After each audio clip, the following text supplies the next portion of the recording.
আনাস রাদিয়াল্লাহু আনহু থেকে বর্ণিত, একবার লোকেরা রাসূল সাল্লাল্লাহু আলাইহি ওয়াসাল্লামকে বিভিন্ন প্রশ্ন করতে লাগলো, এমনকি প্রশ্ন করে তাকে বিরক্ত করে ফেলল। এতে তিনি রাগান্বিত হলেন এবং মেম্বারে আরোহণ করে বললেন, আজ তোমরা যত প্রশ্ন করবে আমি তোমাদের সকল প্রশ্নের ব্যাখ্যা সহকারে জবাব দিব। এ সময় আমি ডানে ও বামে তাকাতে লাগলাম এবং দেখলাম যে প্রতিটি লোকে নিজের কাপড় দিয়ে মাথা পেঁচিয়ে কাঁদছে।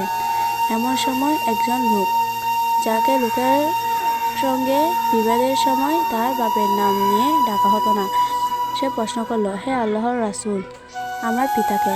তিনি বললেন, হুযাইফা। তখন উমর রাদিয়াল্লাহু আনহু বলতে লাগলেন, আমরা আল্লাহর রব হিসাবে, ইসলামকে দিন হিসাবে এবং মুহাম্মদ রাসূল সাল্লাল্লাহু আলাইহি ওয়াসাল্লামকে রাসূল হিসাবে গ্রহণ করেই সন্তুষ্ট।